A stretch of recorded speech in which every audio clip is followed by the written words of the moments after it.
कहानी की शुरुआत में हम एक लड़की एन को उसके कमरे में देखते हैं जो आंखें बंद करके दुआएं कर रही थी। वो काफी डरी भी हुई थी कि तभी अचानक उसकी मॉम दरवाजे पर दस्तक देती है, मगर एन दरवाजा नहीं खोलती, जिस वजह से उसकी मॉम को इतना गुस्सा आ जाता है कि वो दरवाजे पर अपना सर पटकने लगती है, जिससे ये बात तो साफ हो जाती है कि एन अपनी मॉम से डर रही थी। फिर इसके बाद सीन यहाँ से कुछ सालों आगे चला जाता है, जहाँ एन अब बड़ी हो गई है और वो एक सिस्टर बन गई है जिन्हें नन भी कहा जाता है। वो इस वक्त एक डॉक्टर के पास बैठी थी जो एन को बताती है कि तुम्हारी मॉम एक बहुत ही अच्छी औरत थी। जब तुम छोटी थी तो वो अक्सर मेरे पास आया करती थी। वो मेरी काफी देखभाल करती थी, जैसे मेरे बाल कंघी कर दिया करती थी। मगर फिर अचानक उनका बर्ताव काफी अजीब हो गया। वो एक गाना गाकर मुझे दुख देने लगी। मेरे साथ उनका सलूक ही बदल गया और ऐसा वो जानबूझ के नहीं करती थी, बल्कि उनके अंदर एक अजीब सी आवाज उन्हें ऐसा करने पर मजबूर करती थी,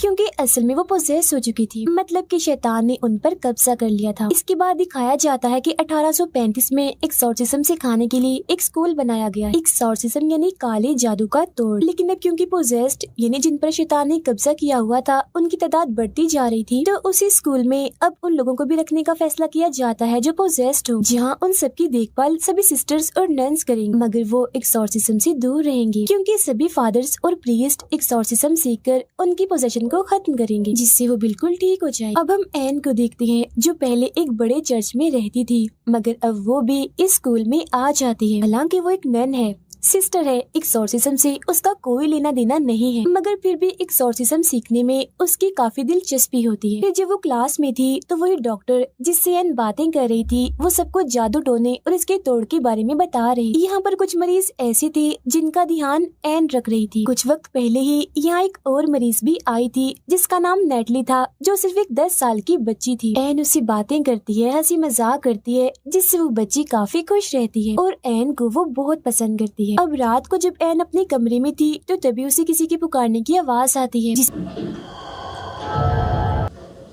इसके साथ ही उसे कुछ आहट भी महसूस होती है। वो चेक करने बाहर जाती है, मगर वहाँ कोई भी नहीं था। फिर जब वो मरीजों वाले एरिया में घूम रही थी तो तभी उसे किसी बच्चे की रोने की आवाज आती है, वो भी कई बार, बहुत ज्यादा। उसे कुछ भी समझ नहीं आ रही थी कि आखिर ये आवाज आ कहाँ से रही। मगर फिर तभी अचानक उसके सामने नेटली आ जाती है, जिसे देख वो थोड़ी हैरान रह जाती है, ये सोचकर कि वो बाहर कैसे आ गई, क्योंकि सारे मरीजों को हमेशा ही उनके कमरों में बंद करके रखा जाता है और सिर्फ 2-3 नन्सी अंदर जाती थी। मगर फिर वो उसे थोड़ी बहुत बात करके दोबारा कमरे के अंदर भेज देती है। वो फिर जब नीचे वाले हिस्से में आ रही थी तो उसे दोबारा से किसी के पुकारने की आवाज सुनाई देती है। तो वो यहाँ इस बारे में सोचने लगती है कि आखिर ये आवाजें मुझे सुनाई क्यों दे रही हैं, क्योंकि वो दरअसल इन आवाजों को थोड़ा बहुत पहचान चुकी।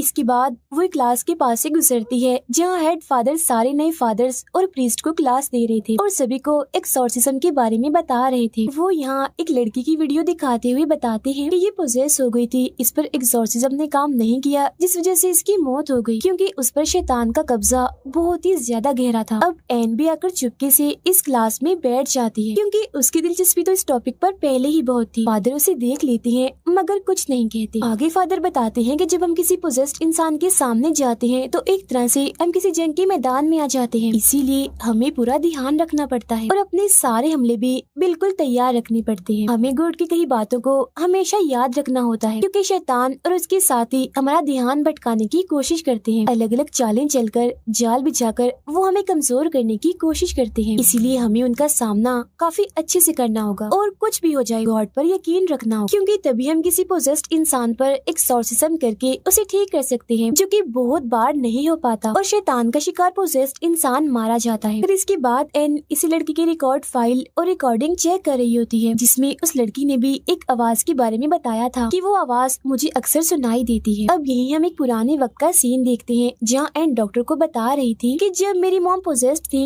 तो उन्हें भी कोई आवाज सुनाई देती थी जो उनसे सिर्फ एक ही बात करती थी कि मैं तुम्हें नहीं बल्कि तुम्हारी बेटी एन को लेना चाहती हूँ, क्योंकि वो खास है, गॉड की तरफ से चुनी हुई सिपाही है है जो हमारे खिलाफ लड़ेगी। अब लाइब्रेरी में एन और लोगों के रिकॉर्ड्स भी पढ़ना चाहती है, मगर वहाँ बैठी नैन उसे कहती है कि जो रिकॉर्ड फाइल तुमने देखी बाहर बस वही पड़ी है और इसके अलावा मैं तुम्हें कुछ नहीं दिखा सकती। अब हेड नन एन को समझाती है कि आइंदा की बात तुम कभी भी प्रीस्ट और फादर की क्लास में नहीं जाओगी, समझ गई ना, क्योंकि वहाँ एक्सॉर्सिज्म सिखाया जाता है जिससे तुम दूर ही रहो। जिस पर एन कहती है एक्सॉर्सिज्म सिर्फ मर्द ही करते हैं जबकि औरतें भी इसे कर सकती हैं, तो इसमें क्या बुराई है। जिस पर नन साफ मना कर देती है कि जो भी है बहरहाल तुम नहीं जाओगी, जिस पर एन को उसकी बात माननी ही पड़ती है। यहाँ पर हेड फादर भी थे जिनकी क्लास में एन चली गई थी। वो बताते हैं कि एन सीखना चाहती है तो इसे सीखने दे। नन बोलती है एक्सॉर्सिज्म सीखकर ये खतरा ही मोल लेगी जिससे मैं इसे बचाना चाहती हूँ क्योंकि मैं इसकी हिफाजत करना चाहती हूँ। इसके बाद एन एक बूढ़े मरीज की देखभाल कर रही होती है,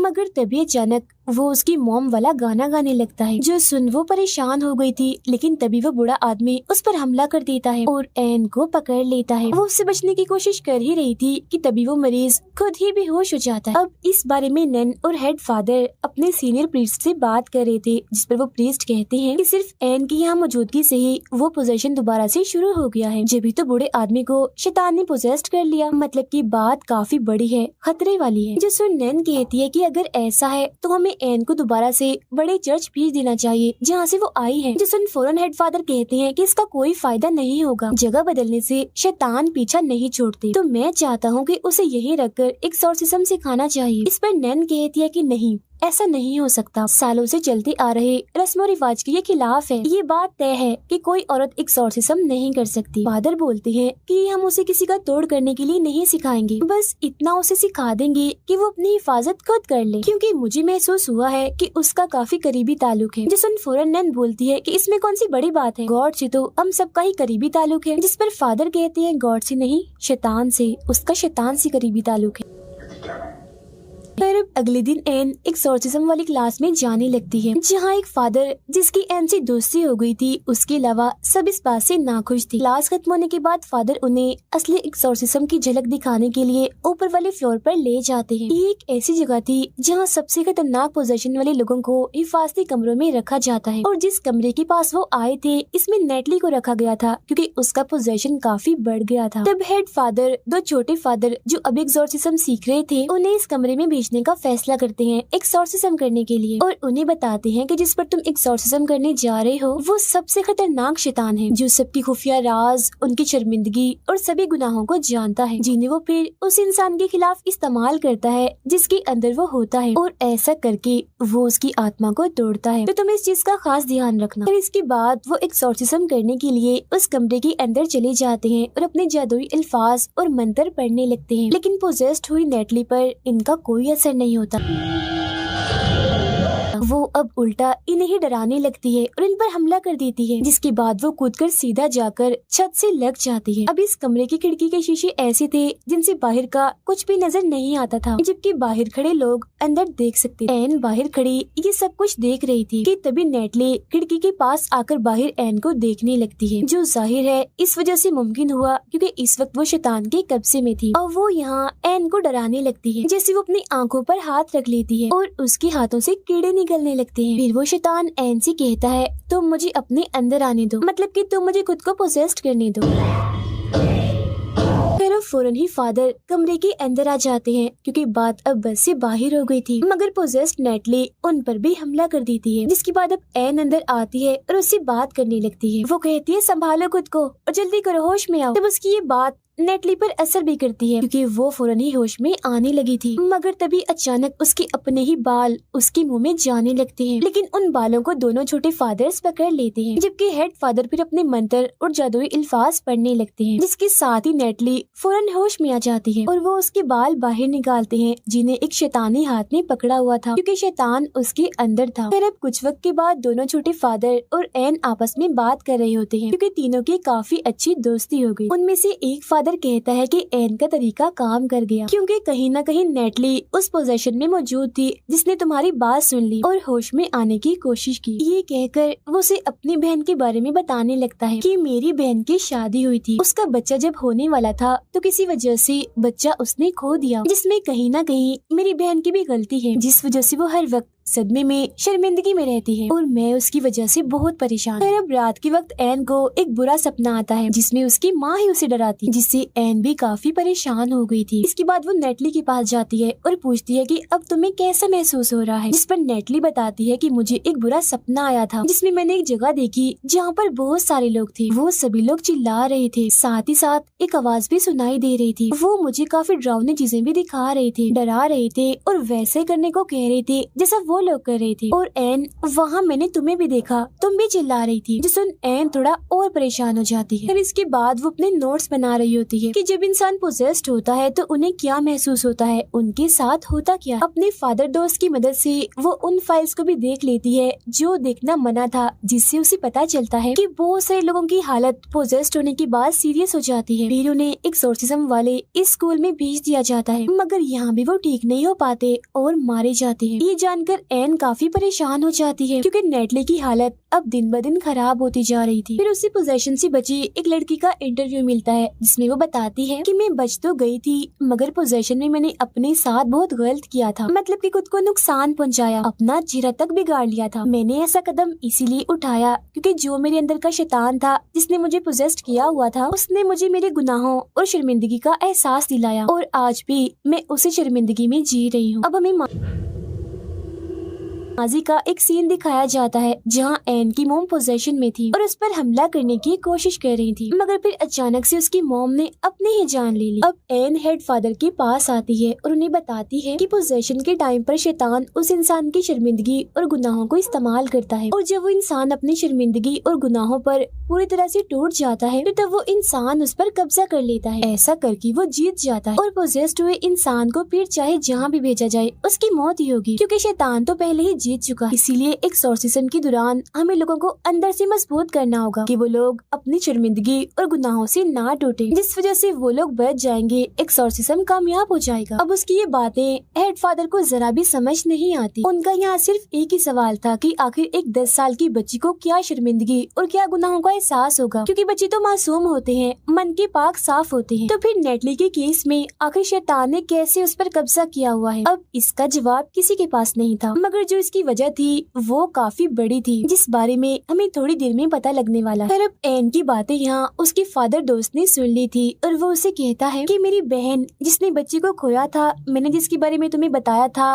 वो भी अब पोजेस्ड हो चुकी है, तो तुम उसकी मदद कर दो ताकि उसकी जान छूट जाए। जिस पर वो मान भी जाती है और ये दोनों उस फादर के घर आ जाते हैं जहाँ एन उसकी बहन से बात करती है। उसका भाई यानी फादर एक्सोर्सिज्म शुरू करता है तो पता चलता है कि उसकी बहन को भी अपना बच्चा खोने की वजह से शर्मिंदगी और गुनाहों का एहसास था और वो काफी दुखी भी थी और इन्हीं सब चीजों का इस्तेमाल करके शैतान उसे परेशान कर रहा है। जब एन उसे संभालती है, कहती है तुम बिल्कुल ठीक हो और गॉड की नजर में भी तुम बिल्कुल पाक साफ हो, गलत नहीं हो और वो तुमसे अभी भी प्यार करती। ये बातें सुनकर उसकी बहन खुश हो जाती है जिससे जाहिर है उनकी जीत हो रही थी। अब खुद को हारता हुआ देखकर शैतान चिढ़ जाता है और अब वो आसपास की चीजों से इन पर हमला करने लगता है, मगर अब तक उसकी बहन ने अपने बारे में गलत सोचना बंद कर दिया था जिस वजह से वो बिल्कुल ठीक हो गई थी, जो देखकर वो तीनों ही काफी खुश हो जाते हैं क्योंकि ऐसा करके उन्होंने पहली जान तो बचा ली। फिर इसके बाद एन और उसका फादर दोस्त बाहर बैठकर बातें कर रहे थे जहाँ एन उसे अब अपने बारे में बताती है कि मेरी मोम की मौत के बाद मैं बिल्कुल अकेली हो गई थी, जिसके बाद एक काफी अमीर फैमिली ने मुझे गोद ले लिया, मगर जब मैं 15 साल की हुई तो मुझे नशे की लत लग गई और मैं गलत रास्तों पर निकल पड़ी, जिसके बाद मेरे साथ पता नहीं क्या हुआ, मुझे याद नहीं, पर मैं प्रेग्नेंट हो गई, मतलब कि मैं माँ बनने वाली थी, जिस वजह से मेरी जिंदगी में काफी मुश्किलें आई क्योंकि मेरी इस हरकत की वजह से उस फैमिली ने मुझे घर से निकाल दिया था। जिसके बाद मुझे सहारा दिया नन्स और सिस्टर्स ने, जहाँ मेरी बेटी पैदा हुई जिसे मैं पालना नहीं चाहती थी। फिर मैंने दुखी मन से अपनी बच्ची को छोड़ दिया था और उन्हीं नन्स ने उसे गोद ले लिया था। जिसके बाद मैंने भी ये फैसला किया कि अब मैं भी इन्हीं की तरह ही एक नन, एक सिस्टर बनूंगी और पूरी इंसानियत की खिदमत करूंगी। और अपनी बच्ची को छोड़ते वक्त मैंने उसके पास एक लॉकेट छोड़ा था जो कि क्रॉस का था, जो बचपन से ही मेरे पास रहा था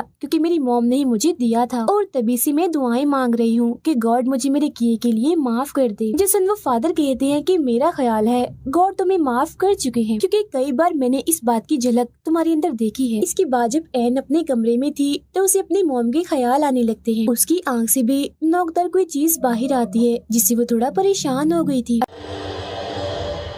अगले ही पल हम उसकी मॉम की आत्मा को उसके पास ही खड़ा हुआ देखते हैं। कुछ देर बाद उसे हेडमैन बुलाने आती है जो उसे सीनियर प्रीस्ट के पास ले जाती है जहाँ पर उसका फादर दोस्त भी बैठा हुआ था। और अब हमें यहाँ पर पता चलता है कि उस फादर की बहन जिस पर इन्होंने एक्सॉर्सिज्म किया था वो मारी जा चुकी है क्योंकि उसने भी खुद अपनी जान ले ली थी। यहाँ पर सभी लोग एन और उस फादर पर काफी गुस्सा कर रहे थे कि आखिर तुमने एक्सॉर्सिज्म किससे पूछ के किया था। अब एन को उसकी मौत का काफी दुख था तो वो अपनी सजा खुद ही बता देती है कि मुझे वापस उसी चर्च में भेज दिया जाए जहाँ से मैं आई थी क्योंकि मैं जानती हूँ ये गलती बहुत ही बड़ी है, नाकाबिले माफी है। जब वो उस बड़े चर्च में आती है तो वो डॉक्टर उससे मिलने आती है और उसका हौसला बढ़ाते हुए कहती है कि तुम एक अच्छी इंसान हो, कभी कभी तुम भी लोगों की जान बचाने की कोशिश करती हो और क्योंकि तुम एक नई राह पर हो तो अपनी नाकामियों से मत डरो। और नेटली पर एक्सॉर्सिज्म कामयाब रहा है, वो बिल्कुल ठीक हो गई है और कल अपनी मॉम के साथ चली जाएगी। सुन एन बहुत ही खुश हो जाती है। अब अगले दिन उससे मिलने उसका फादर दोस्त आता है और उसे बताता है कि नेटली को घर ले जाया जाना था मगर वो दोबारा पोजेस्ड हो गई थी और इस बार उसका पोजेशन काफी हद तक बढ़ गया। उसने 3 लोगों को मार दिया जिसमें प्रीस्ट और नन शामिल थे। फिर वो उसे क्रॉस लॉकेट देता है और कहता है कि पोजेशन की हालत में नेटली ने कहा था कि इसी में तुम तक पहुंचा दूं। अब उस क्रॉस लॉकेट को देखकर एन समझ जाती है कि तो वही लॉकेट है जो मैंने अपनी बेटी को दिया था उसे छोड़ते वक्त। तो इसका मतलब ये है कि नेटली और कोई नहीं बल्कि मेरी बेटी ही है। और अब हमें यहाँ ये बात पता चल गई है कि शैतान को उस बच्ची में आखिर कोई शर्मिंदगी क्यों नहीं मिली, क्योंकि उसे वो बच्ची नहीं चाहिए थी बल्कि वो तो उसके जरिए बस एन तक पहुँचना चाहता था और उसे नेटली के नाम से तोड़ना, कमजोर करना चाहता था। ये जानकर वो फौरन उस फादर के साथ नेटली को बचाने के लिए निकल पड़ती है क्योंकि वो उसकी बेटी भी है और एक बच्ची भी है तो वो उसे कुछ भी होने देना नहीं चाहती। उधर नेटली को एक खुफिया जगह पर लाया जाता है जहाँ उस पर एक्सॉर्सिज्म चल रहा था और ये वही जगह थी जहाँ पर 1835 के टाइम से ही जादू टोने और एक्सॉर्सिज्म किए जाते थे। यहाँ एक फादर के साथ कुछ प्रीस्ट थे जो नेटली पर जादुई अल्फाज और मंत्र पढ़ रहे थे जिनका उस पर कोई असर नहीं हो रहा था। अब इतनी ही देर में एन भी वहाँ आ जाती है और बस शैतान का प्लान कामयाब हो गया था क्योंकि वो तो चाहता ही ये था। अचानक ही उसके अंदर उसकी सारी ताकतें आ जाती हैं जिनका इस्तेमाल करके सबसे पहले वो इन प्रीस्ट पर हमला करता है और उठाकर इन्हें दूर फेंकता है जिससे सारे के सारे मारे जाते हैं। अब एन उसके पास जाती है और नेटली से बात करने की कोशिश करती है मगर यहाँ शैतान ही उससे बात कर रहा था और पूछता है कि तुमने अपनी बेटी को क्यों छोड़ दिया था, तुम ये बात छुपाओ मत, सबको बताओ। अब यहाँ हमें पता चलता है कि आखिर क्यों एन की मॉम ने अपनी जान ली थी। ऐसा उन्होंने इसलिए किया था ताकि ये शैतान एन तक ना पहुँच सके। दरअसल उन्होंने अपनी बेटी को बचाने के लिए खुद की कुर्बानी दी थी क्योंकि जैसा कि मैंने आपको बताया था कि एन खास है और उसने भी अपनी बेटी को इसलिए छोड़ा था ताकि वो हर लिहाज से महफूज रह सके क्योंकि वो जानती थी कि ये आवाज यानी ये शैतान उसके पूरे खानदान का पीछा करे। मगर शैतान उसके पीछे पड़ा ही रहा और आज वो उसके रूबरू आ ही गया। अब यहाँ पर एन अपनी मॉम की तरह ही अपनी बेटी की जान बचाना चाहती थी। वो शैतान को अपने अंदर आने की दावत दे देती है। अगले ही पल शैतान उसके जिस्म में जाकर उसे पोसेस कर लेता है। ये देख एक फादर नेटली की जान बचाने के लिए उसे यहाँ से लेकर भागने लगता है मगर यहाँ के सारे दरवाजे अपने आप ही बंद हो जाते हैं, इसीलिए वो उसे छोटी सी जगह से बाहर निकालकर छुपने का कहता है। अब एन जिसे कोई होश नहीं था क्योंकि वो पोजेस्ड थी अपनी ही बेटी को मारने के लिए आ रही होती है। हालांकि फादर उसे रोकने की कोशिश भी करते हैं मगर वो पहले ही बाहर आ चुकी थी। वो नेटली को पकड़कर एक तालाब में डबोने लगती जो कोई आम पानी नहीं था बल्कि होली वाटर था। अब एन तो पूरी तरह से पोजेस्ड है जबकि फादर अंदर बंद है तो अब नेटली को कौन बचाने आएगा। तो उसे यहाँ बचाने के लिए आती है उसकी नानी यानी कि एन की मॉम जो हमेशा से ही उसके पास थी क्योंकि वो उसकी हिफाजत कर रही। तो अब यहाँ एन थोड़ा थोड़ा पोजेशन से बाहर आने लगती है। उसे अपनी फैमिली और अपनी मॉम के साथ गुजारे सभी अच्छे पल याद आने लगते हैं। साथ ही उन लोगों की भी याद आने लगती है जिन्होंने एन को बचाने के लिए अपनी जान दी थी और अब उनसे हिम्मत लेकर वो शैतान से लड़ने लगती है। वो अब आहिस्ता आहिस्ता अपने सर पर वही क्रॉस वाला लॉकेट घुसाने लगती है और उस होली वाटर के तालाब में कूद जाती है। अब होली वाटर में नहाने से उसके सारे गुनाह खत्म हो गए थे, इसलिए शैतान उसके जिस्म को छोड़कर चला जाता है। अब अगले सीन में हम हॉस्पिटल में एन को देखते हैं जिससे मिलने नेटली आती है मगर उसने नेटली को ये सच्चाई नहीं बताई होती कि मैं तुम्हारी मॉम हूँ। ऐसा उसने इसलिए इसलिए किया था ताकि वो खुश रह सके। यहाँ नेटली उसका शुक्रिया अदा करके चली जाती और इसके बाद नेटली वापिस से एक्सॉर्सिज्म स्कूल में आ जाती है, जहाँ इस वजह से कि कैसे उसने सबकी जान बचाई और अपनी जान की परवाह ना करते हुए शैतान को हराया,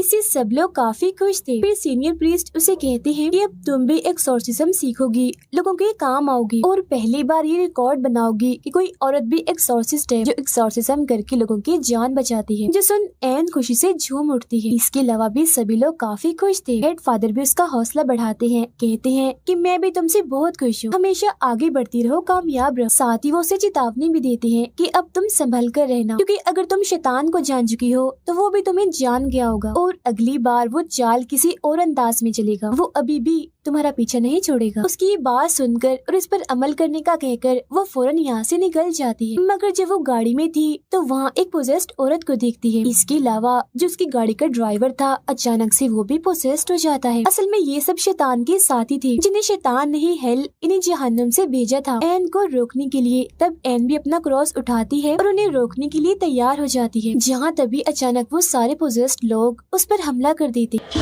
अब यहाँ मैं आपको एक बात बता दूं, ये प्रे दुआ वाला नहीं था बल्कि शिकार वाला था। और इस कहानी में जो शैतान की प्रे थी वो और कोई नहीं बल्कि एन, उसकी मॉम और उसकी बेटी, क्योंकि ये तीनों गॉड की तरफ से ही चुनी गई थी। वजह ये है कि इनमें से एन को एक्सॉर्सिज्म सीखने का बहुत शौक था। और इसी के साथ ही ये फिल्म इधर ही खत्म हो जाती।